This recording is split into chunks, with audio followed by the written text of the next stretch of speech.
오늘 말씀에서는 어제와 이어지고 있습니다마는 엘리 집안에 대한 하나님의 심판을 이야기해주고 있습니다. 불행한 일이죠. 하나님을 섬기고 하나님을 따라 살았던 그 엘리 집안이 하나님의 말씀을 거역함으로 우습게 여김으로 멸망을 당한다는 이야기입니다. 엘리는 이스라엘의 최고의 영적 지도자였습니다. 제사장으로 활동을 하고 하나님의 성전에서 예배하는 일을 담당하는 그런 소중한 직분을 맡은 사람이었습니다. 그것은 하나님의 축복이었습니다. 엘리 제사장의 그 조상을 택하셔서 그 대대로 제사장의 직분을 감당할 수 있는 은혜를 주셨기 때문에 그렇죠. 그러나 그 가정이 멸망을 당하는 비참한 일을 맞이하게 되는데, 이 엘리 제사장을 보면 그렇게 큰 문제는 없어요. 그가 40년 동안 제사장으로 사역을 하면서 그에게 별다른 흠이 없습니다. 그럼에도 불구하고 오늘 말씀에서 보면 그 집안이 그렇게 심각하게 멸망을 당하는 것을 보게 됩니다. 문제는 그가 기도하지 않았다. 기도하지 않았던 이유들은 여러 가지가 있습니다. 하나는 가장 심각한 문제는 게으름 때문일 것입니다. 성경은 엘리를 말할 때 늘 의자에 앉아 있었다 그렇게 표현합니다. 엘리 하면 의자에 앉아 있었다는 이야기밖에 생각이 나지 않습니다. 그것은 육체가 연로하여서 그럴 수도 있습니다만은 하나님께서 그것 때문에 그렇게 기록하지 않았죠. 그의 영적인 상태를 말해주고 있는 것입니다. 그의 게으름을 지적함과 동시에 영적으로 나태해지고 무능한 상태를 이야기해주고 있는 거죠. 그래서 자식들이 무슨 문제가 있어도 그거에 대해서 심각하게 그 문제를 받아들이지 못하는 이런 영적 질병 상태에 있는 거예요. 우리가 기도를 위해서는 부지런해야 돼요. 기도하는 사람들은 게으르지 않습니다. 그리스도인 중에 기도해야 된다는 거 모르는 사람은 아무도 없습니다. 그러나 기도하는 사람은 그렇게 많지 않아요. 그렇게 기도를 하지 못하는 이유는 게으름 때문에. 엘리는 나이가 아주 많고 눈이 어두워서 보이지도 않고 비둔해서 의자에 앉아 있었다 그렇게 말합니다. 그때 나이가 98세입니다. 나이가 많아서 그럴 수도 있다고 볼 수도 있겠지만 성경은 그것 때문에 엘리의 모습을 묘사해주고 있지 않습니다. 더 깊은 그의 영적인 상태를 지적해주고 있는 거죠. 모세가 죽을 때 나이가 120세였습니다. 그러나 그의 눈이 흐려지지 않았다 그랬습니다. 그의 기력이 쇠하지 않았다 그랬습니다. 마지막 죽는 순간까지 하나님 앞에 열정적으로 사역하고 봉사하다가 죽음을 맞이하게 됐다는 이야기입니다. 모세는 죽는 순간까지 영적으로 깨어 있었고 엘리는 영적으로 잠자고 있었다는 이야기입니다. 또 엘리의 모습을 통해서 그 당시 사사시대의 시대적인 상황을 말해주고 있습니다. 하나님을 따라 살아가지 못하는 자기 생각대로 살아가는 그런 백성들의 삶의 모습입니다. 오늘 여기 잠언 6장 9절에서 11절의 말씀을 보면 그렇게 기록합니다. 게으른 자여 내가 어느 때까지 누워 있겠느냐? 내가 어느 때까지 잠이 깨어 일어나겠느냐? 좀 더 자자, 좀 더 졸자, 손을 모으고 좀 더 누워 있자 하면 내 빈궁이 강두같이 오며 내 곤핍이 금사같이 이르리라. 우리는 그렇게 생각합니다. 하루 정도 기도 안 하면 어떻겠는가? 한번 예배를 빠지면 어떻겠는가? 그러면 우리가 그 횟수가 점점 늘어나게 된다. 그리고 또 그런 일이 있어도 별일이 나타나지 않아요. 예배 한 번 빠진다고, 기도 한 번 안 한다고 또 큰 문제가 일어나요. 차라리 그런 문제가 일어난다 그러면 더 열심히 하나님 앞에 기도하고 예배할 텐데 그렇지 않아요. 별일이 생기지 않아요. 사람들이 그렇게 생각합니다. 신앙생활 열심히 하던 사람들은 예배를 빠지면 무슨 일이 있지 않을까 그런 생각이 있어요. 근데 한 번 빠지니까 또 괜찮거든요. 별다른 일이 없어요. 그러면 다음에도 무슨 일이 생기면 또 예배를 빠지게 됩니다. 예를 들어서 예배를 드리지 않았는데 심각한 문제가 생겨요. 그러면 우리가 정신을 바짝 차리고 예배를 드릴 겁니다. 예를 들면 그렇죠.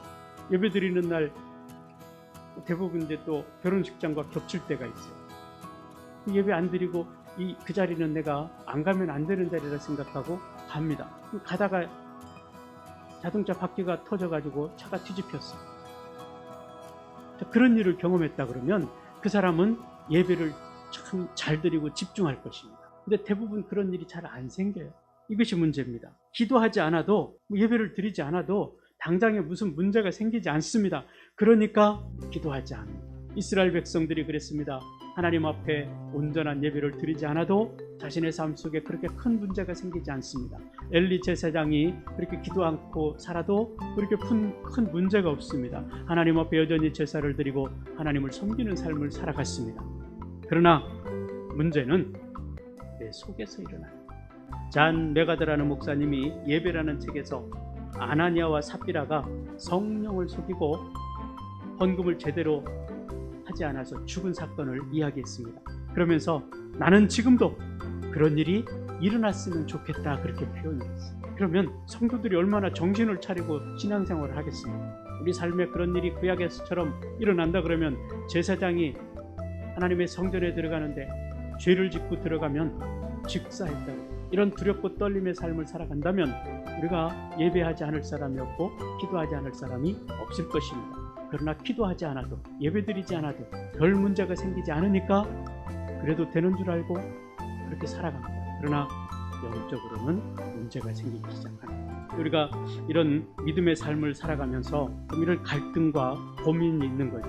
당장 내 눈앞에 나타나는 현실을 우리가 바라보기 때문에 이런 영적인 문제가 발생하지 않으면 그냥 넘어가게 돼요. 그러나 이것이 누적되면 나중에는 문제가 생깁니다. 우리 육체도 마찬가지잖아요.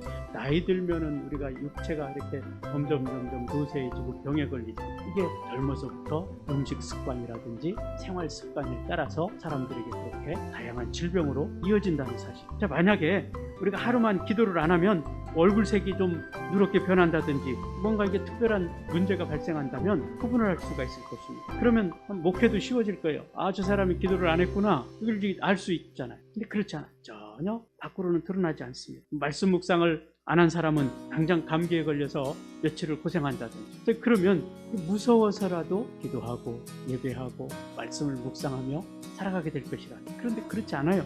아무런 문제가 없습니다. 그러다 보니까 오늘은 그냥 넘어가지, 힘든데 피곤한데 결국은 게으름에 지배를 받게 돼요. 나 힘들어서 오늘은 안 되겠다, 기도를 쉬게 돼요. 말씀 묵상을 놓치게 돼요. 예배를 드리지 못하게 돼요. 이런 일이 발생하게 돼요. 그래서 우리는 이 게으름과 매일 싸워야 해요. 예전에 신앙생활을 잘한 것 감사한 일이지만 오늘 아무 소용이 없어요. 지금 내가 하나님 앞에 어떻게 서 있느냐라는 겁니다. 하나님 앞에 신앙은 항상 오늘이에요. 어제가 아니고 오늘, 지금 내가 하나님 앞에 어떤 자세로 어떤 모습으로 서 있는가 하는 것입니다. 오늘 저와 여러분 하나님 앞에 새벽을 깨워서 나아가고 있습니다. 귀한 믿음이죠. 우리에게는 내일이 보장되지 않아요. 오늘 밤에 우리가 어떻게 될지 아무도 알지 못합니다. 그래서 오늘을 깨어 있으라는 거예요. 그래서 어제 잘했다고 그것이 오늘도 계속되는 것이 아니라는 것입니다. 매일 새롭게 돼요. 오늘 하나님이 내게 주시는 이 은혜를 따라서 오늘을 충실하게 살아가야 된다는 사실을 우리는 매 순간 주님 앞에 나를 돌아보며 기억해야 될 것입니다. 이 엘리가 그렇게 모든 문제에 있어서 유야무야하고 우유부단했던 이유는 영적인 결단력이 없기 때문에 이 세상에 그냥 휩쓸려 살아가게 되는 거예요. 또 사회적으로 그렇게 그 당시에 시대가 그랬습니다. 하나님의 말씀이 희귀한 시대. 에베소서 5장에 보면 그런 말씀을 합니다. 그런즉 너희가 어떻게 행할지를 자세히 주의하여 지혜 없는 자같이 하지 말고 오직 지혜 있는 자같이 하여 세월을 아끼라. 때가 가니라. 우리가 평소에 등산을 한다든지 달리기를 해도 지치지 않습니다. 운동을 많이 한 사람은 갑자기 체력이 되기 때문에. 그러나 평소에 운동을 하지 않은 사람은 힘에 부치게 돼요. 영적으로 말하면 깨어 기도하는 사람은 어려운 문제를 만나도 쉽게 극복합니다. 그러나 기도하지 않은 사람, 조금만한 문제를 만나도 넘어지게 됩니다. 그래서 지혜 없는 자같이 하지 말고 오직 지혜 있는 자같이 하라고 말씀하고 있는 겁니다. 지혜 있는 자같이 하는 것은 그러면 무엇일까? 세월을 아끼라는 것입니다. 다른 말로 말하면 기회를 잡으라는, 기도의 기회를 잡으라는 것입니다. 하나님께서는 기도하라는 사인을 계속 주세요. 근데 우리가 영적으로 우둔해져 버리면 그 말씀을 못 알아듣습니다. 오늘 엘리가 그래요. 엘리가 하나님의 말씀을 듣지 못하고 살아갑니다. 기도의 순간을 놓치게 되면 그 기도의 기회도 사라지게 돼요. 한 번, 두 번 놓치는 것이 익숙해지다 보면 그것이 패턴이 되어버려요. 그래서 자연스럽게 그냥 넘어가게 되는 거예요. 그러면 인생이 그렇게 끝나는 거예요. 엘리 제사장의 삶을 통해서 우리에게 그것을 교훈해주고 있습니다. 아들들이 하나님을 알지 못하고 그렇게 망나니처럼 살아갈 때 그 소문이 자기에게 들리는 거예요. 그런 사인입니다. 하나님 앞에 기도하라는 사인이에요. 그러나 그걸 무시하고 살았습니다. 그 결과 엘리 집안이 망하는 그런 비참한 상황을 맞이하게 됐다는 거예요. 기도의 기회를 잡고 문제가 발생해서 영적으로 민감해져서 하나님께 기도할 수 있는 사람, 그런 믿음의 사람이 되어야 될 것입니다. 우리가 앞으로 이제 살펴보겠습니다만은 사무엘이 그런 사람이었어요. 하나님의 성전에 있었는데 엘리는 듣지 못하는 하나님의 음성을 그 어린아이가 들었다는 이야기. 영적으로 그가 깨어있다는 이야기. 예수님이 제자들이 그랬습니다. 기도가 습관이 안 됐어요. 그래서 예수님이 기도하자고 했을 때 깨어 기도하지 못하고 잠을 잤다고 그래요. 오늘 우리가 마찬가지죠. 기도가 습관이 안 되면 우리가 간절히 하나님 앞에 기도할 수가 없어요. 우리가 지난주에 고난주간을 보냈습니다. 기도하자고 해도 습관이 안 된 사람들은 그 한 주간 기도하기가 어려워요. 평소에 습관이 안 된 사람은 쉽지 않은 일입니다. 그러나 그것이 우리의 습관이 되었을 때 우리는 자연스럽게 할 수가 있어요. 예수님께서도 습관처럼 새벽 비명에 일어나 기도하는 삶을 사셨다고 했습니다. 오늘 우리가 영적인 결단력을 가지고 하나님의 말씀 앞에 서서 기도의 삶을, 예배자의 삶을 살아가야 될 것입니다. 기도의 기회를 잡지 못한 사람 엘리는 결국에 그 가문이 망합니다. 하나님께서 그 가문의 제사장의 직분을 감당할 수 있는 축복을 주셔서 여기까지 왔습니다. 그러나 지금 그 자격을 박탈하게 됐습니다. 엘리에게는 기도의 기회가 참 많았습니다. 특히 자신의 두 아들을 위해서 기도해야 될 그런 상황들이 많이 있었습니다. 그럼에도 불구하고 성경에 보면 그가 그 자식들을 위해서 기도했다는 이야기가 없습니다. 오히려 한나의 기도가 굉장히 강조되죠. 대조되고 있는 것을 보게 됩니다. 두 아들이 제사장으로서 도저히 해서는 안 될 일을 하게 되는 그 상황 속에서도 엘리는 여전히 영적인 나태함에, 무능함에 빠져 있는 것을 보게 되죠. 그들은 하나님을 믿지 않았다 그랬습니다. 그래서 행실이 나쁘고 악을 행했다는 거예요. 권력을 가졌는데 자신의 사명이 무엇인지를 잊어버리고 살아가는 자는 악하게 될 수밖에 없습니다. 그 권력을 남용하게 되고 특권으로 여기게 되는 거죠. 그러나 자신의 책임은 감당하지 못하는 비극이 일어나게 되는 것입니다. 엘리에게 기도할 기회가 있었던 것은 여기 2장에서만 해도 보면 3번 나옵니다. 아들들이 여호와의 제사를 멸시했다 그랬습니다. 그러면 정신을 차리고 기도해야 됩니다. 사람들이 제사를 위해서 가져온 재물 중에 좋은 부위를 자기들이 먼저 갖다 먹었어요. 그리고 그들은 생고기를 좋아했다 그랬습니다. 재물은 반드시 삶아요. 참 있을 수 없는 일을 그 자식들이 함에도 불구하고 엘리는 하나님 앞에 기도할 줄을 몰랐어요. 그리고 그 문제를 적극적으로 해결하려고 하지도 않았다는 거예요. 앞에 2장 17절에 보면 그랬습니다. 이 소년들의 죄가 여호와 앞에 심히 크면 그들이 여호와의 제사를 멸시함이었더라. 자식의 그런 행동은 엘리에게 기도의 기회였습니다. 그러나 엘리는 그 기도의 기회를 놓쳤습니다. 또 한 번 엘리의 두 아들 홈니와 비느하스가 성전에서 수종드는 여종들과 동침을 했다는 것입니다. 회막문에서 수종드는 성전에서 일하는 그 여인들은 하나님께 맞춰진 사람입니다. 그런데 엘리의 아들들은 그 여인들과 동침하는 죄를 거스름없이 저질렀다.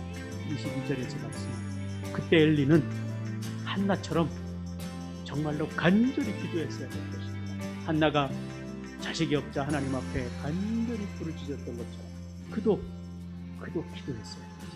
그런데 그 기회를 놓쳐버렸습니다.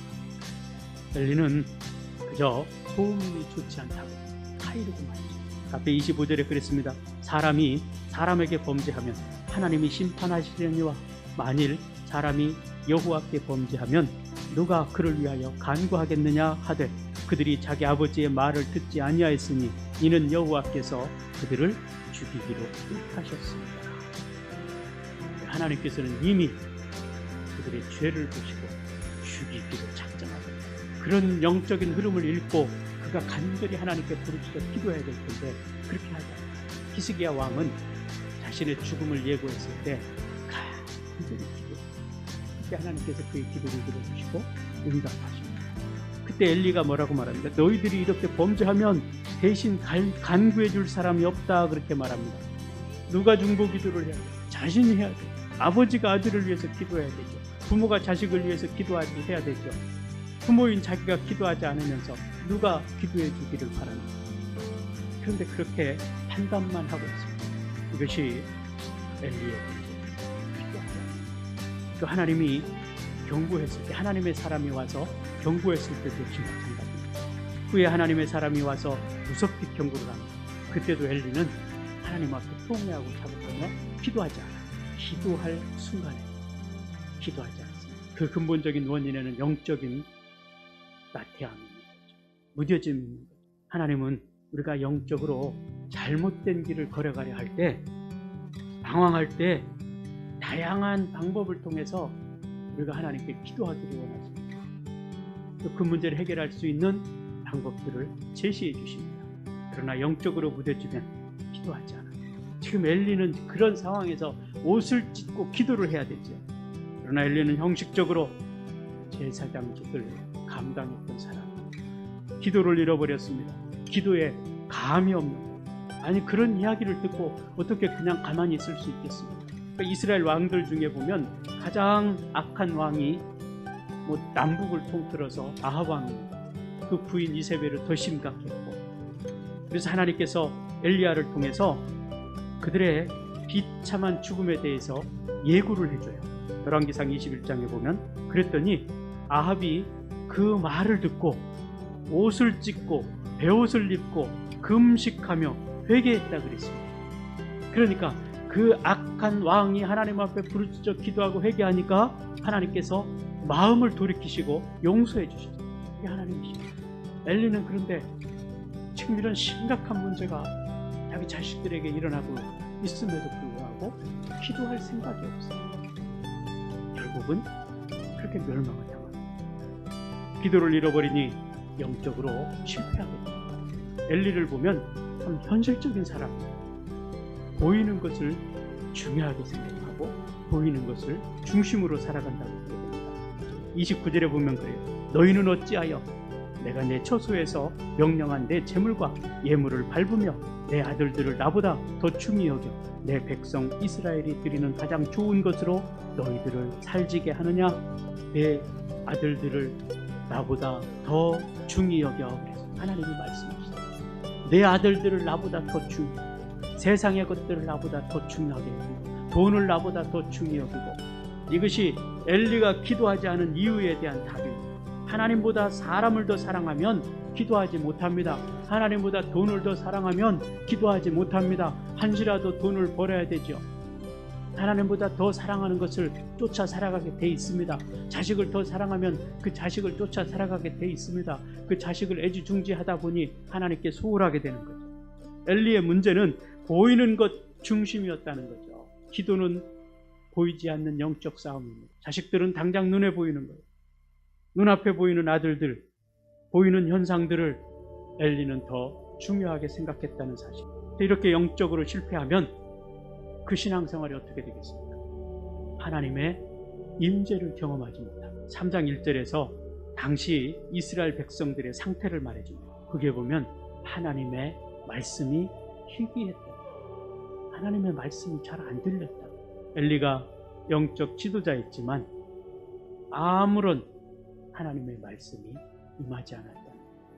어쩌면 오늘 이 시대가 그렇지 않는 것은 하나님의 말씀을 잘 경험하지 못합니다.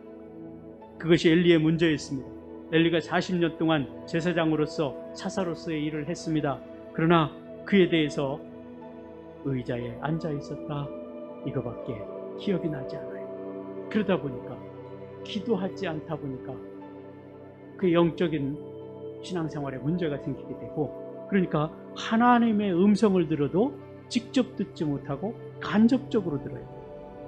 엘리는 기도하지 않았기 때문에 하나님의 음성을 직접 듣지 못하고 남을 통해서 듣게 된 거예요. 첫 번째로 하나님의 사람을 통해서 그가 듣게 됩니다. 그리고 아이 사무엘을 통해서 듣게 돼요. 그 어린아이를 통해서 하나님의 음성을 듣게 됩니다. 엘리는 지금 이스라엘의 최고 영적 지도자입니다. 제사장이에요. 근데 그 제사장이 다른 사람을 통해서 하나님의 음성을 듣게 되는 거예요. 왜? 하나님은 이름도 없는 선지자를 통해서 엘리에게 말씀하십니까? 그 어린아이를 통해서 제사장 엘리에게 말씀하십니까? 40년 베테랑 엘리에게 하나님이 직접 말씀하지 않으시고 이름도 없는 지나가는 나그네 선지자를 통해서 엘리에게 말씀하시고 그 어린 사무엘을 통해서 말씀하신다는 거예요. 그 이유는 엘리가 하나님 앞에 기도하지 않기 때문에 소통이 돼야 되는데 하나님과 소통이 안 돼요. 그러니까 다른 사람을 통해서 하나님이 필요한 말씀을 하시게 되는 거예요. 엘리를 보면 겉으로는 별 문제가 없어요. 40년 동안 여전히 자기 자리를 잘 지켜가는 사람입니다. 그 별일이 없으니까 평안하다고 생각한 것입니다. 그런데 아무 문제가 없어서 그런 것이 아니에요. 아무 문제가 없어서 아무 일이 일어난 것이 아닙니다. 하나님께서는 이미 그에게 입을 닫으시고 심각한 문제. 그러니까 우리가 다쳐도 그렇습니다. 어디 뭐 다리가 부러지거나 이러면은 눈에 확 보이기 때문에 얼른 병원에 가서 치료를 합니다. 근데 내 몸속에 대장에 용종이 생긴다든지 위에 문제가 생긴다든지 이러면 몰라요. 그러나 민감한 사람은 알 수 있죠. 왜냐하면 증상이 나타나기 때문에. 영적으로도 마찬가지예요. 아무 일이 없다고 별일이 없다고 괜찮은 게 아니에요. 속에서는 썩고 있는 거예요. 그는 40년 동안 이스라엘의 사사로 있으면서 하나님을 섬겼습니다. 또 엘리는 인격적인 사람이었어요. 하나님을 향한 열정도 있었습니다. 하나님을 사랑하는 사람이었어요. 하나님의 말씀에 순종할 줄도 아는 사람이었습니다. 그러나 그가 기도를 잃어버리고 영적인 귀가 멀었습니다. 하나님의 말씀을 듣지 못하는 병에 걸린 거예요. 그러니 무슨 일을 할 수가 없는 거예요. 이것이 그의 가문의 비극의 시작이었습니다. 그렇게 40년을 제사장 가문을 지켜왔는데 하나님께서 폭탄 선언을 하십니다. 35절에 그러죠. 내가 나를 위하여 충실한 제사장을 일으키리니 그 사람은 내 마음 내 뜻대로 행할 것이다. 내가 그를 위하여 견고한 집을 세우리니 그가 나의 기름 부음을 받은 자 앞에서 영구히 행하리라. 지금 엘리 입장에서 보면 호랑이 한 마리가 자기 집에서 살고 있는 거예요. 사무엘을 일컬어서 말하는 거예요. 그 엘리의 아들 홈리와 비느하스가 이 제사장의 직분을 감당해야 되는데 그들은 하나님도 알지 못하고 제사를 우습게 여기고 망나니처럼 살아가니까 하나님께서 그들을 없애버리고 사무엘을 세우겠다. 그럼 엘리에게 지금 폭탄 선언을 하나님께서 하십니다. 우리가 마찬가지입니다. 우리 몸에 혈관이 막히면 협심증, 심근경색, 뇌졸중 같은 여러 가지 합병증이 발생합니다. 그런데요, 이런 이제 증상이 나타나면 문제가 생기게 됩니다. 소화불량이라든지 속쓰림이라든지 가슴이 답답하다든지 전조 증상이 나타납니다. 그대로 방치하면 심각한 문제가 발생합니다. 영적인 문제도 마찬가지예요. 하나님이 기뻐하시는 기도, 하나님이 기뻐하시는 예배의 삶을 살아가지 않으면, 하나님을 더욱 깊이 알아갈 수 있는 이 말씀 묵상 삶을 살지 않으면 영적인 혈관이 막혀서 하나님의 음성을 제대로 들을 수가 없습니다. 그러면 그 문제가 심각해지는, 그때부터는 자기 생각대로 자기 경험대로 신앙생활을 할 수가 있어요. 그러면 인간은 기본적으로 죄성을 가지고 있기 때문에 선한 것을 생각할 수가 없습니다. 자기 편이 아니고 자기 쉬운 대로. 그러다 보니 당장 힘드니까 기도하지 않아요. 영적으로 무뎌지니까 예배가 별로 중요하게 생각되지 않아요. 그럼 결국은 이렇게 엘리 집안은 하나님께 버림을 받고 멸망을 당했다. 그 무서운 말씀을 지금 오늘 엘리에게 하나님께서 하십니다. 오랜 세월 동안 제사장의 집안으로 하나님의 섬기를 살아왔는데 하나님께서는 이제 제사장을 교체하십니다. 오늘 우리가 이 말씀을 통해서 교훈을 받아야 될 것입니다. 내가 믿음의 삶을 살아가는데 어디를 중심으로 살아가고 있는가? 보여지는 세상의 것들을 중심으로 살아가고 있는가? 아니면 영적으로 우리가 깨워서 하나님을 온전히 바라보고 살아가고 있는가? 그 믿음의 삶을 우리가 온전히 살아서 하나님의 뜻을 이루어 갈 수 있기를 바랍니다. 그래서 마지막까지 모세가 눈이 흐려지지 않냐고 기력이 쇠하지 않은 것처럼 우리가 영적으로 깨어서 하나님의 말씀을 이루어 살아감으로 축복의 삶을 살 수 있는 하나님의 거룩한 백성들, 거룩한 대신교회의 모든 성도들 될 수 있게 되기를 주의 이름으로 축복합니다. 이 시간 우리 함께 기도하겠습니다. 하나님께서 능력과 권세로 역사해 주시고 주의 은혜를 따라서 승리의 삶을 살게 하여 주시기를 위해서 기도합니다. 오늘도 우리에게 직분을 맡기셨습니다. 하나님, 이 직분을 잘 감당할 수 있는 은혜를 주시고 믿음을 주시옵소서. 특별히 우리가 영적으로 흐려지지 않게 하여 주시옵소서. 그래서 기도의 삶을 멈추지 않게 하여 주시옵소서. 온전한 예배자의 삶을 살아가게 하여 주시옵소서. 그래서 우리를 통해서 하나님의 놀라운 역사들이, 축복들이 하나님 우리 가문에 이어지게 하여 주시고 하나님의 나라를 세워갈 수 있는 은혜가 있게 하여 주시옵소서. 이것을 위해서 간절히 기도하기를 원하고 또 우리가 중보 기도할 수 있기를 원합니다.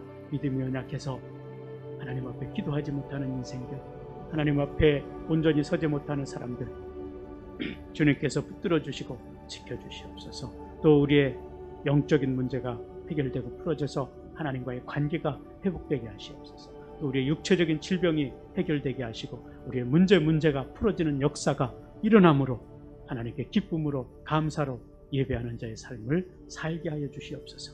위에서 간절함으로 기도하겠습니다.